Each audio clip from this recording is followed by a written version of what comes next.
Hi all, James Doran here, Dry Stock Advisor in Teagasc. I'm here this morning on the farm of Ken Walsh, Raheen Duff, Owler, County Wexford. Ken runs a suckler to beef system where he finishes cattle as heifers, bulls and bullocks, and also runs a calf to beef system as well. We're here today in his recently constructed handling unit and we're going to chat to Ken shortly about some of the unique design features that he has on this unit that help to make it a very safe and labour efficient system to run. Thanks, James. Yes, going back to the building, that we built it over probably a year and a half, and we finished it in March of 20. The first cattle that went through it was in our herd test in March of 20. I suppose we built it specifically for strength when bulls there's a lot of bulls handled in it, and extra strong gates. So we decided first of all that we were going to put it in a shed for access of using it whenever we wanted it, let it be rain or whatever, and also we wanted to have good lights in the shed, so we put extra fluorescence into the shed and roof lights into it, and we have lots of light in the shed, and we can use it of a wet day, and especially with labour being hard to be got, that if you had someone organised for a particular day, that you don't have to be concentrating is it going to be wet or dry, that you can do it whatever day suits the person that you're going to get to maybe give you a hand, or else Karen or Billy could be off school or whatever, and you can go and do a job. It doesn't necessarily have to be dry to do it, as the main advantage in putting it in the shed, and that's why I put it in the shed.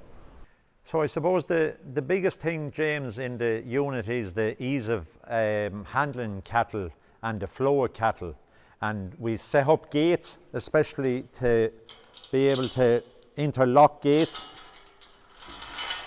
and we just bring around that gate there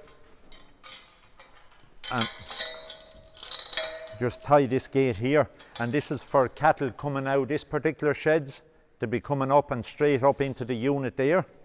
And then if we want cattle then to go in the other direction, that we just bring in another gate, and if we want to access to the other sheds in the top of the yard, we just bring this again here, and we just interlock gates again.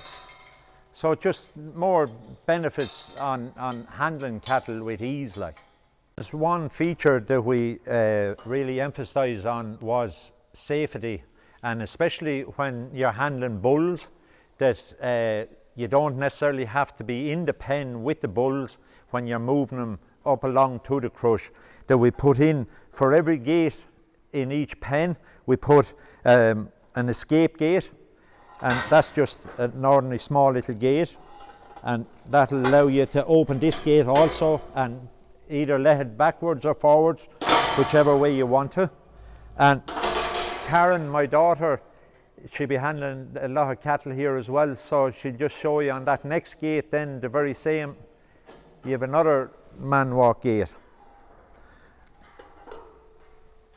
and then you have a catwalk here, and it's very handy that you don't have to be in the pens with any of the cattle, and you can still open gates going up along to the crush.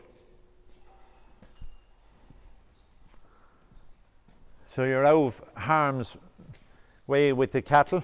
Just showed you that every gate has a man walk,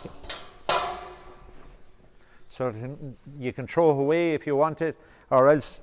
And then when the cattle are gone up, when the cattle are gone forward, you can get out here and just push the cattle on up, walk behind them, and you can close the gates then accordingly.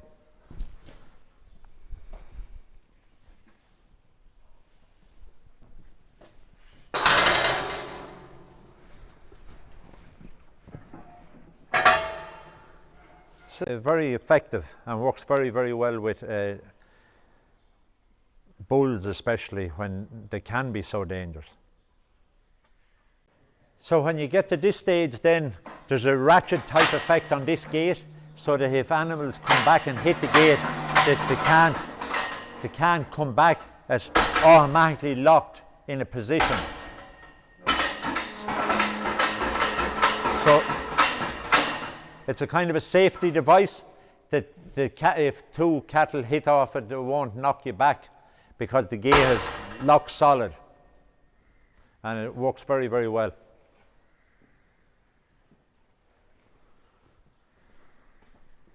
And behind the half moon, a person, as Karen is showing you there, can walk behind that to get the cattle moving if they do stand still.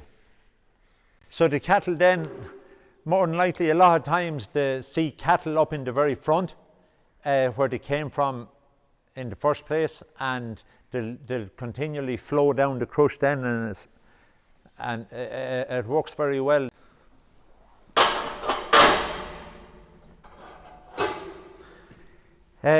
We went with a freestanding crush, but we put the bars close so that the heads of the cattle won't go out on either side.